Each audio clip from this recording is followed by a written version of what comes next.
long history. Our values were not improvised. They were built patiently over time. And while we are pragmatic in how we pursue our interests, we are resolute in defending those values when it matters. So let me begin with the United States. The UK and the US are close allies and close partners. That relationship matters profoundly, not just to our security, but to the prosperity and the stability that people here depend upon. Under President Trump, as under previous presidents, we're determined to keep that relationship strong, constructive, and focused on results. And that approach is delivering. Through sustained engagement, we've seen significant US investment into the UK economy, running into hundreds of billions of pounds, supporting growth, skills, and jobs right across the country. Our cooperation on defence, nuclear capability, and intelligence remains as close and effective as anywhere in the world, keeping Britain safe in an increasingly dangerous environment. We've secured good trading terms in key sectors, including cars, steel, aerospace, and life sciences, protecting British jobs and manufacturers. That is why we take the approach that we do, because it delivers concrete outcomes in the national interest. I talk regularly to President Trump, and my team is in daily contact with all the key figures in his administration. These relationships matter. They deliver concrete outcomes in the national interest. Mature alliances are not about pretending differences don't exist. They are about addressing them directly, respectfully, and with a focus on results. On Greenland, the right way to approach an issue of this seriousness is through calm discussion between allies. And let's be clear, the security of Greenland matters, and it will matter more as climate change reshapes the Arctic, as sea routes open and strategic competition intensifies. The High North will require greater attention, greater investment, and stronger collective defence. The United States will be central to that effort, and the UK stands ready to contribute fully alongside our allies through NATO. But there is a principle here that cannot be set aside, because it goes to the heart of how stable and trusted international cooperation works. And so any decision about the future status of Greenland belongs to the people of Greenland and the Kingdom of Denmark alone. That right is fundamental, and we support it. Denmark is a close ally of the United Kingdom and of the United States, a proud NATO member that has stood shoulder to shoulder with us, including at real human cost in recent decades. Alliances endure because they're built on respect and partnership, not pressure. That is why I said the use of tariffs against allies is completely wrong. It is not the right way to resolve differences within an alliance. Nor is it helpful to frame efforts to strengthen Greenland's security as a justification for economic pressure. Such measures hurt British workers, British businesses, and the British economy. And that is why I've been so clear on this issue. A trade war is in no one's interest, and my job is always to act in the UK's national interest. That is why yesterday I spoke to President Trump, to European leaders, and to the Secretary General of NATO. to find a solution rooted in partnership, facts, and mutual respect, because that is how strong alliances protect shared interests. The same is true on other issues. In the Middle East, we welcome President Trump's focus on sustaining the ceasefire in Gaza and moving on to phase 2. We are open to participating constructively in such efforts. On Ukraine, I can be brief. We strongly support efforts to bring the killing to an end and secure a ceasefire as soon as possible. We recognise President Trump's role in pushing that process forward, and we will work closely with the United States, Ukraine, and our other allies to apply pressure where it belongs on Putin. Finally, let me say why all this matters so directly to people here at home. In today's world, geopolitics is not something that happens somewhere else. It shapes the cost of energy, the price of food, the security of jobs, and the stability that families rely on to plan their lives. When war drives up fuel prices, it's households who feel it first. When supply chains fracture, it's small businesses and working people who absorb the shock.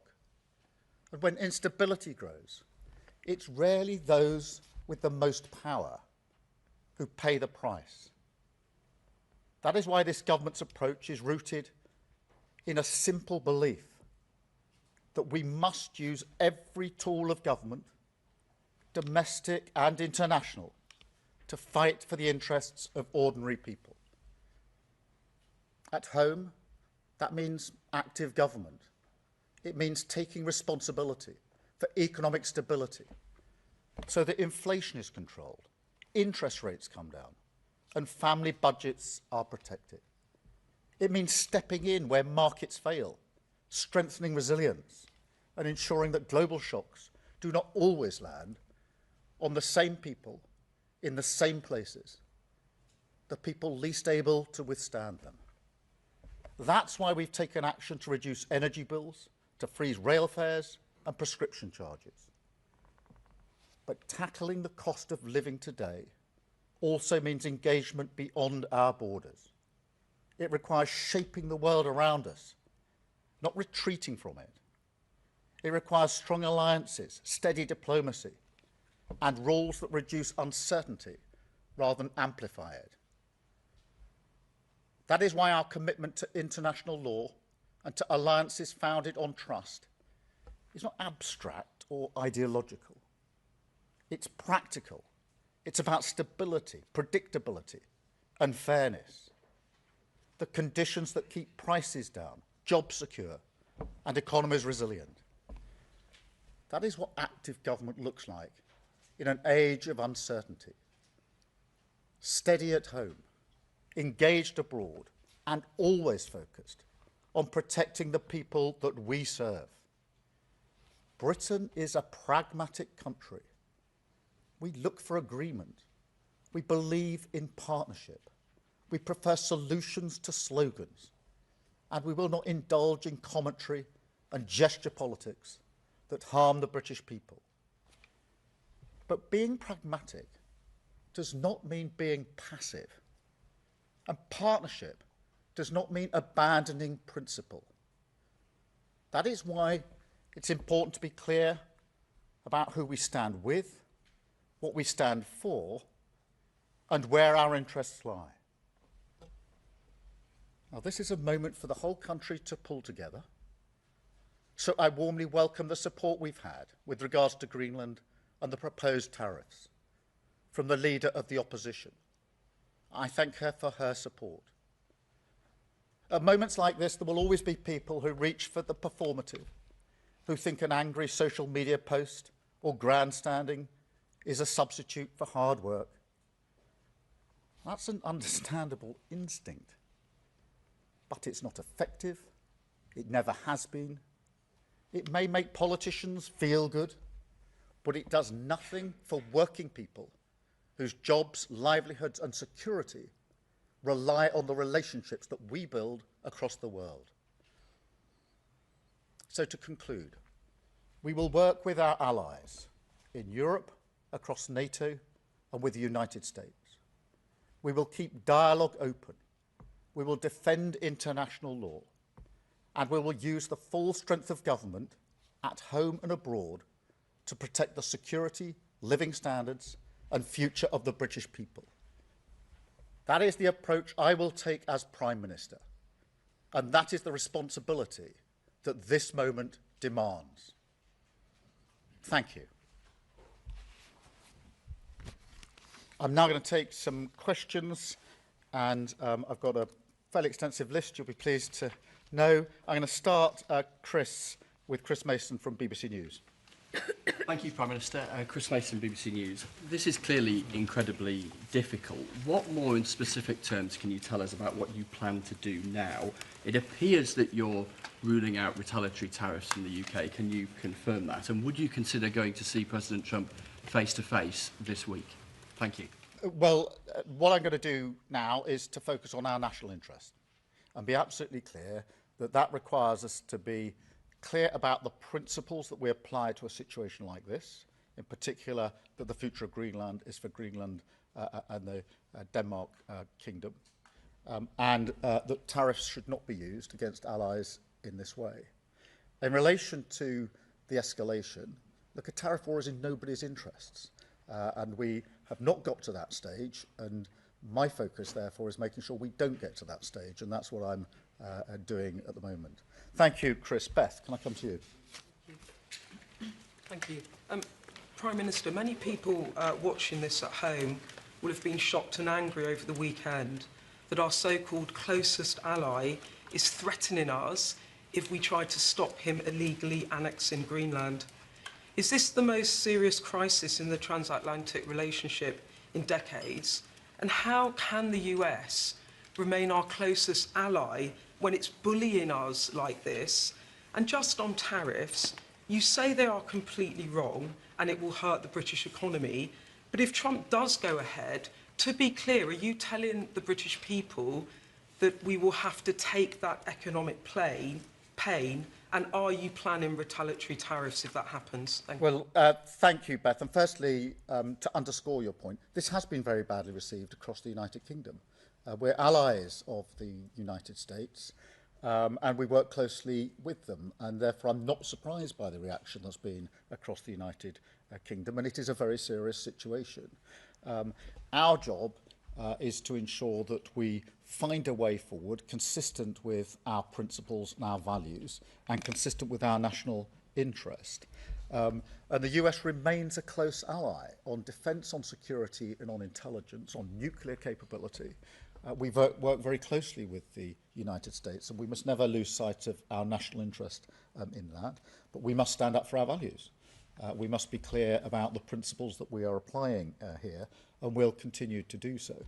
On the question of tariffs, a tariff war isn't in anybody's interests, and therefore what I want to do is to avoid a tariff war, because it will be businesses, workers and families across the country that will be hit by a trade war, and therefore I will do as I've set out, which is to engage with our European allies, with President Trump. And Chris, in response to the second part of your question, I spoke to President Trump yesterday, as I think you all know, and I'll no doubt speak to him again in coming days.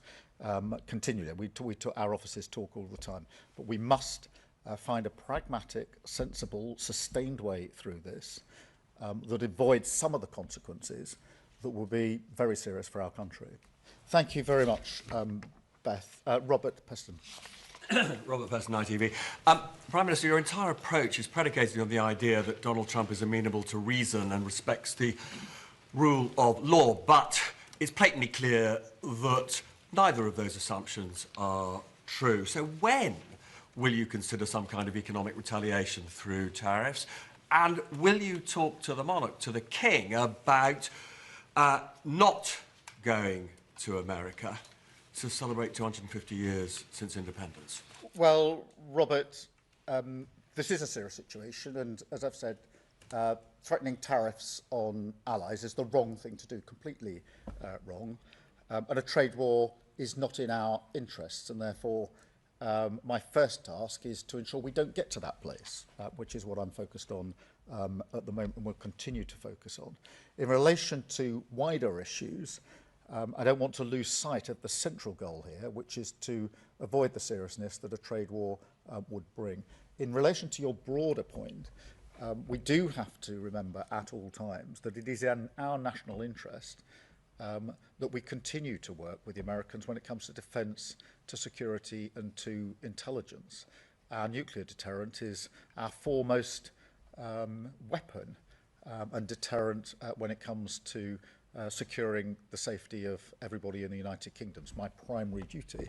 And that requires us to have a good relationship with the United States. But it doesn't mean, as I said a moment ago, that we pretend we don't have differences. We do have differences. And I've set out some of those differences here this morning in relation to Greenland. Differences of opinion in terms of who should decide the future of Greenland. I'm very clear in my position in that. And differences of opinion on the use of tariffs in a situation like this. And again, I've been very clear saying they're completely wrong. So we apply our values. And we seek a solution that's in our national interest. Thank you, Robert. Chris Hope. Chris Hope, GB News, Prime Minister. Donald Trump says he no longer feels an obligation to think purely of peace. Is now the moment you must choose between the US and the EU? Is this a fracturing in your special relationship? Firstly, I don't think it's right for us to choose between the US and Europe. That's not a new position today. That's the position I've consistently held, as have previous governments, because we are allies with our European partners and allies with the US. And the strength in being able to keep both those alliances has served us well over the last 80 years. So this is not a moment to sort of choose one between the other. I have argued, and this is not an argument for the first time today, and I've spoken to European allies and leaders about the need for Europe to step up and do more in its own defence and security. I feel that over many years we've not paid enough attention to what we European nations can and should do in our own defence, and this reinforces why it's important that we do that in defence and security. And defence and security these days, of course, includes energy and resilience and cyber, as well as the traditional defence and security. Europe has to step up into that space, and that's an argument I've been leading on and making for a number of months now with our European partners, and will continue to do so. Thank you, Chris. I've got Gary Gibbon from Channel 4. Gary. Thank you, Prime Minister.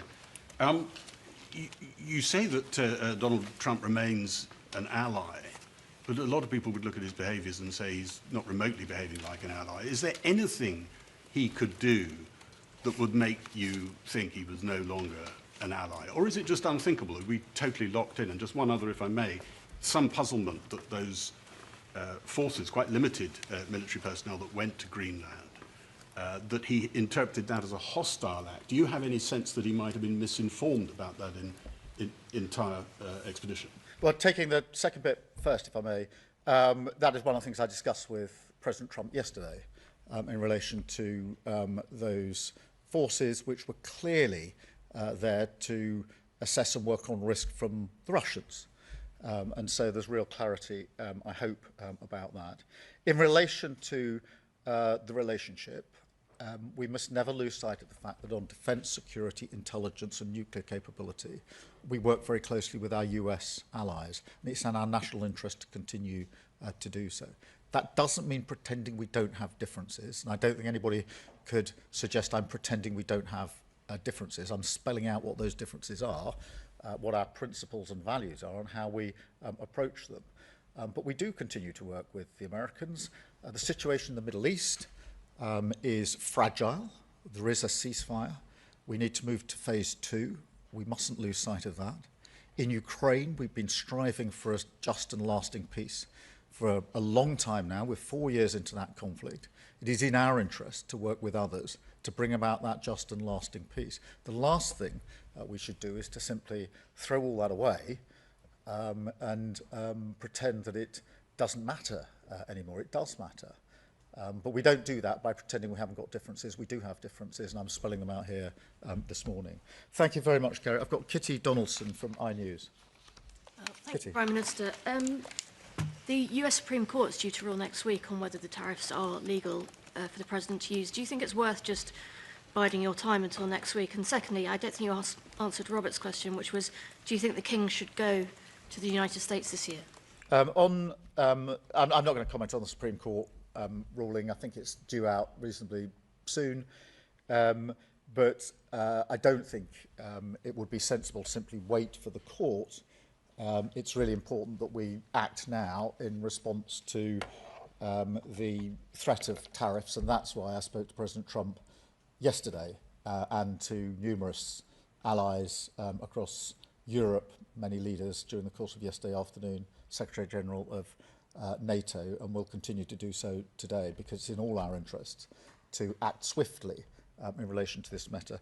Look, in relation to the King and other issues, as I said in my speech, I'm focused on the pragmatic response here, not the suggestion of others, and my focus is on what's in the national interest for our country, what is going to best protect workers, families, businesses, and I believe that's the approach that I've set out.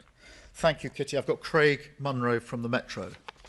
Craig Munro from Metro. You spoke about the cost of living in your speech there. How can you be sure, how can you reassure people that the cost of living will improve in the UK when our economic picture is so reliant on an unreliable ally in an unstable global world?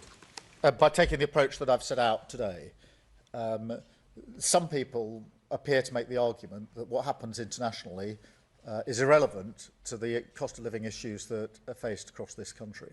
I'm well aware that for all the volatility in the world, and we've seen plenty of that in the first few weeks of this year, the issue that is of central concern to families and communities across the country is the cost of living. Wherever you go in the country and ask people what their number one concern is, they will say it's the cost of living, and therefore we have to address it. We address it in a number of ways. Firstly, by taking the measures to stabilise the economy so that inflation coming down, interest rates coming down, and protecting family budgets is crucial to that. By being active where markets fail, stepping in on energy bills, rail fares, prescription charges, etc. But also by working relentlessly on matters that are international, because the impact of what's happening internationally on what's happening domestically is obvious, it's real, it's probably more direct now than it's been at any time most of us can remember, and therefore it would be to a dereliction of duty on the cost of living not to be engaged on the international stage. Thank you very much, Craig. I've got Jason Groves from the Daily Mail. Jason. Thanks, PM. Your Danish counterpart says NATO can't survive one member, the biggest, seizing the territory of another. Do you agree with her?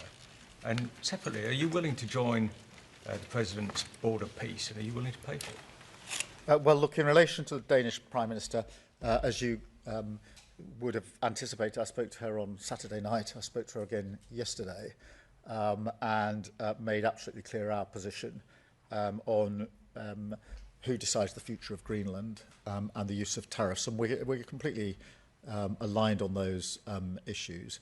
On the question of NATO, it is in all of our interest to make sure that NATO remains strong and stable. We had a very good NATO summit last year with more members than we've had before, with more unity than many people thought we would achieve. And NATO remains the single most effective and successful military alliance the world has ever known. And so it's in all of our interests to make sure that nothing is done to weaken NATO. On the question of the Board of Peace, look, we're supportive of the measures that are being taken across the Middle East, particularly the ceasefire. I do think we need to press on to phase 2. We've indicated our willingness to play our part, and we will. And on the Board of Peace, we're talking to allies about the terms of the Board of Peace. Thank you very much, Jason. I've got Lizzie Buchan from the Daily Mirror. Thanks, Prime Minister. The head of the UN says that he believes that the US thinks its own power matters more than international law. Do you agree? And secondly, if I may, you've repeatedly promised to deliver a Hillsborough law, but the bill was pulled last night. Are you confident you can win back the support of families, and can you guarantee it becomes law before the end of the summer? Yeah, thank you, Lizzie. Well, look, in relation to your first point, I've put my argument in my way, in my own words, and that's my approach, rather than sort of commentating on what others have said.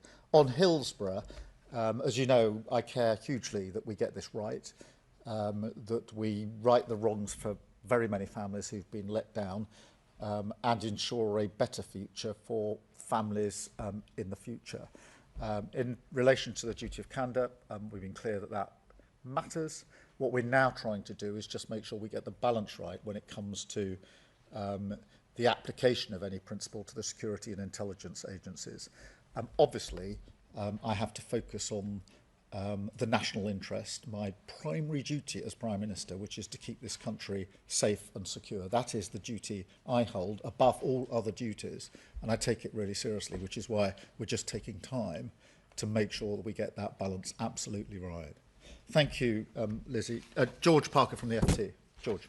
Thank you, Prime Minister. You mentioned in your joint letter the risk of a downward spiral if this issue isn't resolved. I just wondered if you could explain what you meant by that.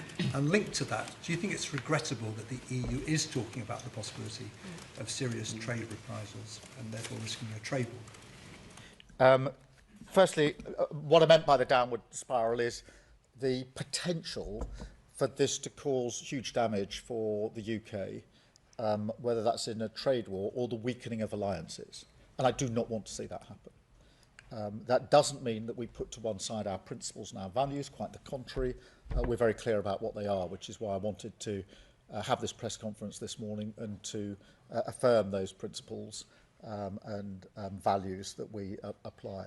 In relation to the EU, look, firstly, we're coordinating very closely with the EU. I spoke to a number of EU leaders last night. I spoke to Ursula von der Leyen last night and intend to do so again either today or tomorrow, so that we're closely aligned. There's proper unity and coordination in our response. They will decide exactly what they will do next during the course of today and the coming days. But we're working very closely with them, very closely coordinated. And they were among the calls that I was engaged on for most of the day yesterday. Thank you, George. And then can I go to Ben Riley-Smith, Telegraph? Ben. Prime Minister, Donald Trump and his team hint at military action in Greenland. Do you think that's a genuine possibility? And secondly, if I may, you are under pressure from some quarters to increase defence spending quicker than you've already planned in the coming years. You yourself are accepting the threat picture is changing almost weekly now. Would you consider increasing defence spending quicker than planned? Sorry, the very first bit of your first question, I missed the first action. Yeah, what's the question there? Do you think Donald Trump is genuinely considering military action? Look, I don't, actually. I think that this can be resolved and should be resolved through calm discussion, but with the application of the principles and values that I've set out in terms of who decides the future of Greenland, and making clear that the use of tariffs in this way is completely wrong. On defence spending, we've obviously set out our plans for this Parliament, and we made commitments at the NATO summit in relation to going beyond that, and we stand by them. I have made the argument that Europe needs to do more on defence and security. Partly that is a question of defence spend. I think European countries are and need to spend more on defence. It's also a question of coordination and collaboration, because it's how we spend what we spend that matters as much as how much we spend. And that's part of the argument that I've been making to European allies. If the Ukraine war has taught us one thing, it's that by having different capabilities in different countries in different ways, we haven't actually been able to be as effective as we might otherwise have been if we'd coordinated in years gone by. And I think it's really time for Europe to be much more united, much stronger on this issue. And that's one of the arguments I've been leading on and making to allies and leaders for some consistent and considerable time now. Thank you very much. And then Andy Bell from Channel 5. Andy. Thank you, Prime Minister. Isn't the conclusion from all that's happened up to now that you've been too soft with the President? And isn't the lesson we have to draw from what's happening now is that you have to start being tougher with him. Well, Andy, I don't agree with that assessment, because taking the approach we've taken has yielded hundreds of billions of pounds of inward investment into the United Kingdom. That's hugely important for our economy and for jobs and businesses, and the economy more generally. We are involved on a daily basis when it comes to security, defence and intelligence sharing, daily, 24/7, in relation to the interaction on intelligence between the US and the UK is the closest relationship of any two countries in the world. And that keeps us safe in ways I can't explain to you. But I can say very clearly it keeps us safe and is vital to every single person who lives in this country.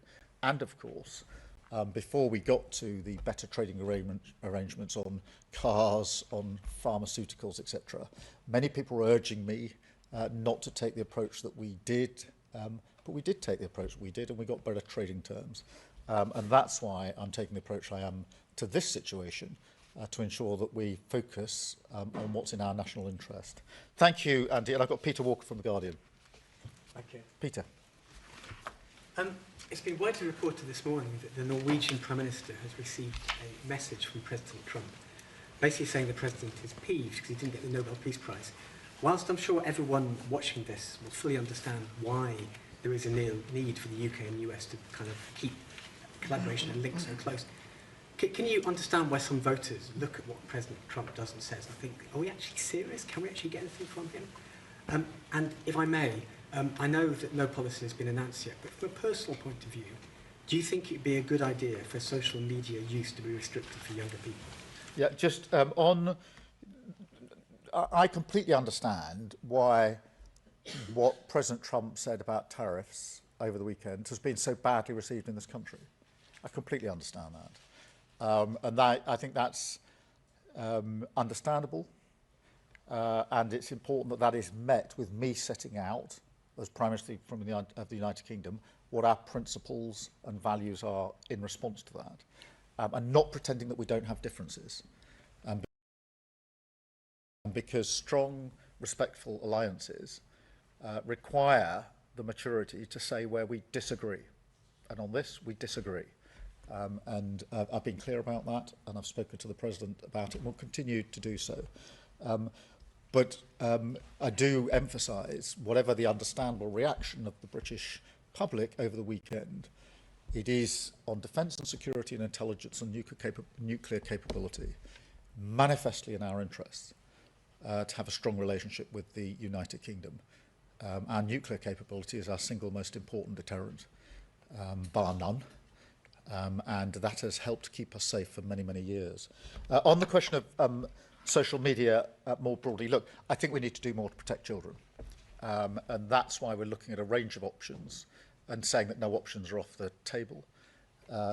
We're obviously looking at what's happened in Australia, something I've discussed with the Australian Prime Minister. I don't think it's just a question of social media and children under 16.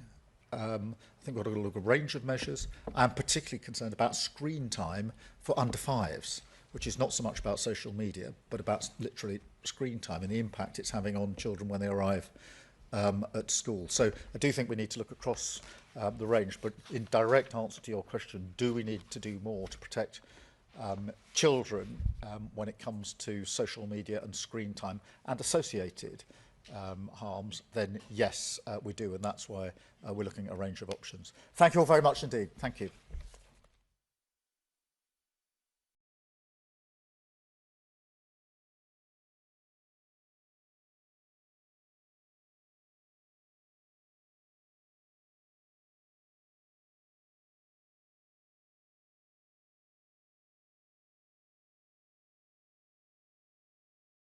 Good morning. The world has become markedly more turbulent in recent weeks. Events are moving fast. United Kingdom. And in moments like this, our single most important what matters most is being clear about the values and the interests keep us safe for many, many that guide us. On the question of even as social media more broadly, look, I think we need... Good morning. The world has become markedly more turbulent in recent weeks. Events are moving fast. And in moments like this, what matters most is being clear about the values and the interests that guide us, even as circumstances change. The United Kingdom has a long history. Our values were not improvised. They were built patiently over time. The world has become markedly more turbulent in recent weeks. In how we pursue our events are moving fast. We are resolute. And in moments like this, those values, what matters most is being clear about the values and the interests with the United States that guide us. The UK and the US are close allies and close partners. The United Kingdom has a long history. That relationship matters profoundly. Our values were not improvised. Not just to our security. They were built patiently over time. But to the prosperity and the stability. And while we are pragmatic people here in how we pursue our interests, we are under President Trump in defending those values when it matters. We're determined to keep that relationship strong, constructive with the United States and focused on results. The UK and the US are close allies and close partners. Through sustained engagement, we've seen significant US investment into the UK economy, to our security, running into hundreds of billions of pounds, and the stability, supporting growth, people here and jobs depend upon, right across the country. Under President Trump, our cooperation under previous presidents, nuclear capability, we're determined to keep that relationship strong, remains as close and effective and focused as anywhere in the world. Keeping Britain safe is delivering in an increasingly dangerous through sustained engagement. We've seen significant US investment into the UK economy, including cars, running into steel, aerospace, billions and life sciences, supporting growth, British jobs, skills and jobs right across the country. That is why our cooperation on defence that we do, nuclear capability, because it delivers concrete outcomes, remains as close and effective as anywhere in the world. I talk regularly keeping to Britain safe in an increasingly dangerous environment, with all the key figures in his trading terms in key sectors. These relationships, including cars, steel, aerospace, they deliver concrete outcomes, protecting British jobs and manufacturers. Mature alliances. That is why we take the approach about pretending differences don't exist. Because it delivers concrete outcomes. They are about addressing them directly, respectfully, and with a focus on President Trump. And my team is in daily contact with all the key figures in his administration. An issue of this seriousness. These relationships calm discussion between allies. They deliver concrete outcomes, and let's be clear, the security of Greenland matters. Mature alliances matter more as climate change reshapes the Arctic, about pretending differences don't exist, and strategic competition intensifies. They are about addressing them directly, will require greater attention, and with a focus on results, and stronger collective defence. On Greenland, the United States to approach an issue of this seriousness, and the UK stands ready to contribute between allies. Alongside our allies, and let's be clear, the security of Greenland matters. But there is it will matter more as climate change reshapes the Arctic, cannot be set aside as sea routes open, because it goes to the heart of how stable and trusted international cooperation works. Greater investment and stronger collective defence about the future status of Greenland will be central to belongs to the people of Greenland, and the UK stands ready to contribute Denmark fully, alongside our allies through NATO. That right is fundamental, but there is a principle here that Denmark is a close ally of the United Kingdom because it goes to the heart of how stable and trusted international cooperation that has stood shoulder to shoulder with us, including at real human cost, about the future status of Greenland. Alliances to the people of Greenland because they're built on respect and partnership alone. Not pressure. That right is fundamental. That is why I said the use of tariffs against allies. Denmark is a close ally of the United Kingdom. It is not the right way to resolve differences proud NATO member an alliance that has stood shoulder to shoulder with us. Is it helpful to frame efforts to strengthen Greenland's security in recent decades as a justification for alliances endure because they're built on respect hurt British workers, British businesses, and the British economy. That is why I said the use of that is why I've been so clear on this issue is completely wrong. A trade war, it is not the is right in no way one's interest to resolve differences and within my job an is alliance. always to act in the UK's national Nor is it interest. helpful to frame efforts to strengthen That is why Greenland's yesterday security I spoke as to a President justification Trump, for economic to pressure. European leaders and to the Secretary Such General measures of NATO hurt British workers, to find British a solution businesses, rooted and the in British economy. partnership, facts, And that and is why I've mutual been respect. so clear on this issue. because that is how strong alliances protect trade shared war interests. Is in no one's interest. The same is true And on my other job issues. is always to act In the Middle East, in the UK's we national welcome interest. President Trump's focus That on is why sustaining the yesterday ceasefire in Gaza. I spoke to President and moving Trump. on to phase 2. To European leaders, we are open to and to the Secretary participate General of constructively NATO. in such efforts to find a solution rooted on Ukraine in partnership. I can be brief, and and strongly mutual support efforts to bring the Because that killing is to how an end strong alliances and secure a protect ceasefire shared as interest. soon as possible. We The recognise same is President true on Trump's other role issues. in pushing in the that Middle process East. forward. We welcome And we will President work Trump's closely focus with the United States, on sustaining Ukraine, the ceasefire in Gaza and our other allies, and moving on to phase apply 2. pressure where we it are belongs open to participating constructively Putin. in such efforts. On Ukraine, Finally, let me say why can all be this brief. matters so We directly strongly support efforts to people here to bring at the home. killing to an end and secure a In ceasefire today's world, as soon as possible. Geopolitics is not we something that recognise happens President Trump's somewhere role else. In pushing that process, it shapes the cost of energy, and we will work closely price with of the food, United States, the security Ukraine, of jobs, and our and other the stability allies, that families to rely apply on pressure to plan where where it it belongs belongs.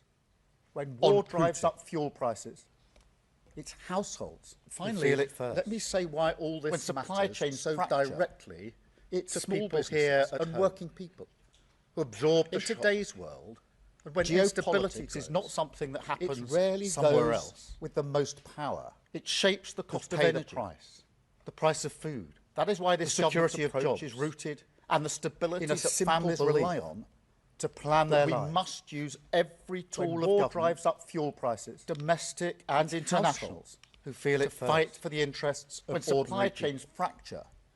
It's small at businesses home and working that people means active who government. absorb the shock. It means taking When responsibility instability grows for economic it's stability. rarely those so with that the most inflation is power controlled, who interest pay the rates price. come down, And family budgets. That is why this are government's protected. approach is rooted. It means stepping in in a where simple markets belief fail, strengthening that we resilience. must use and ensuring that tool global of shocks government do not always domestic and international on the same people to fight the for the same interests places. of ordinary people, the people least able to withstand. At home, that means That's why we've active taken government. action to reduce energy bills, It means taking to freeze responsibility rail fares for and prescription economic charges. stability, so that inflation is tackling the controlled. cost of living interest today rates come down. Also and means family engagement budgets beyond are our protected. borders. It means requires stepping in where shaking the markets world around fail, us, strengthening not resilience, retreating from it, and ensuring that global requires shocks strong do not alliances, always steady steady diplomacy on the same and rules that reduce in the same uncertainty places, rather than amplify the it. people least able to withstand them. That is why our commitment That's why we've taken international action law to reduce energy and to bills, alliances to founded freeze on rail trust fares and prescription It's not charges. Abstract or ideological, but tackling the cost It's of living practical. today. It's about Also stability, means engagement predictability, beyond our borders, and fairness. It requires shaking the conditions world that around keep us, prices down, not job retreating secure, from it, and economies resilient. It requires strong alliances, steady That is what diplomacy, active government looks like and rules that in an reduce age of uncertainty rather than amplify it. Steady at home, engaged That is why our abroad, commitment to and international always law focused and to on alliances protecting the founded on people trust that we serve. It's not abstract or Britain ideological. is a pragmatic country. It's practical. We look It's for about agreement, stability, predictability, we believe in and fairness. We prefer solutions conditions that that keep prices down. job And we will not secure, indulge in and commentary economies resilient. and gesture politics. That is that what harm the active British government people. looks like in an age But of being uncertainty. pragmatic does not Steady mean at being home. passive, engaged abroad, And partnership and always does not mean on abandoning protecting the people that we serve. That is why it's Britain important to be is a clear pragmatic country about who we stand with. We look for agreement. What we stand for We believe in and partnership. where our interests lie. We prefer solutions to slogans. Now, this is a And we will moment not for the whole indulge country in to pull commentary together. and gesture politics. So I warmly welcome harm the the support British we've people. had with regards to Greenland But and the being proposed pragmatic tariffs does from not the leader mean of the being opposition. passive. I thank And her for her partnership support does not mean abandoning. At moments like this, there will always be people who reach for the performative. It's important to be clear. Think angry social media about posts, who we stand with, or grandstanding. What we stand is a substitute for hard work, and where our interests lie. That's an understandable instinct. Now, this is a moment for the whole country to pull together. It never has been. So I warmly welcome the support may make politicians with regards to Greenland and the proposed tariff. Nothing for working from the leader of the opposition. Whose jobs, livelihoods, and security for her support. Rely on the relationships. At moments like this, there will always be people who reach for the performative. So who think an angry social media post, we will work with our grandstanding in Europe, is a substitute for hard work, and with the United States. That's an understandable. We will keep dialogue open. We will defend international law. It never has and been. We will use the full strength of government. It may make politicians feel good abroad, but it does nothing the security, for working living standards, and jobs, of livelihoods and security. That is the approach I will take as Prime Minister across the world, and that is the responsibility that this moment demands. We will work with our allies. Thank you. In Europe, across NATO, and with the United States. I'm now going to take some questions. Dialogue open, and we will defend international list. Law. You'll be pleased to know. I'm going to start Chris with Chris Mason from BBC News to protect the security, Thank you, Prime Minister. living Chris standards, Mason, BBC News. and future This is of clearly the incredibly difficult. What more in specific terms can you tell us about what you plan to do now? And that is the it appears that you're ruling out retaliatory tariffs from the UK. Can you confirm that? And would you consider going to see President Trump face-to-face this week? I'm now going to take some questions. What I'm going to do now is to focus on our fairly extensive list. You'll be pleased to be absolutely know. I'm going to start Chris with Chris Mason about the principles that we apply to. Thank you, Prime Minister. Chris Mason, BBC News. This is clearly incredibly difficult. What more in specific terms can you tell us about what you plan to do now? It appears that you're ruling out retaliatory tariffs from the UK. Can you confirm that? And would you consider going to see President Trump face-to-face this week? Thank you. Well, what I'm going to do now is to focus on our national we don't get to that stage. And be absolutely clear that requires us to be clear about the principles that we apply to a situation like this. Thank you. In particular, Prime Minister, many people watching this at home will have been shocked and angry over the weekend that our so-called closest ally is threatening us if we try to stop him illegally annexing Greenland. Is this the most serious crisis in the transatlantic relationship in decades? And how can the US remain our closest ally when it's bullying us like this? And just on tariffs, you say they are completely wrong, Prime Minister, and it will hurt the British economy. This at home, but if Trump does go shocked and angry, to be clear, are you telling that our so-called closest ally we will have is threatening us economic play if we try to stop him illegally and are you planning retaliatory tariffs if that happens? Is this the most serious crisis in the transatlantic relationship in decades? This has been very and how can the US remain our closest ally when it's bullying us like this? And just on tariffs, you say they are completely wrong and it will hurt the British economy. But if Trump does go ahead, to be clear, are you telling the British people that we will have to take that economic pain? And are you planning retaliatory tariffs if that happens? Well, thank you. The US remains a close ally. To underscore your defence on security, knowledge across the United Kingdom capability. We're allies. We work very closely with the United States, and we must never lose sight of our national interests. Therefore, I'm not surprised by the reaction. We must stand up for our values. We must be clear about the principles that we are applying here. Our job will continue to do is to ensure that we find a way forward consistent with our principles and our values, and consistent with our national interest. To avoid a tariff war, because it will be businesses, the US remains a close ally on defence, on security, will be hit by nuclear capability. We work very closely with the United States, and we must never lose sight of our national interest. With our European we must stand up for our values. With President Trump, we must be clear about the principles that we are applying.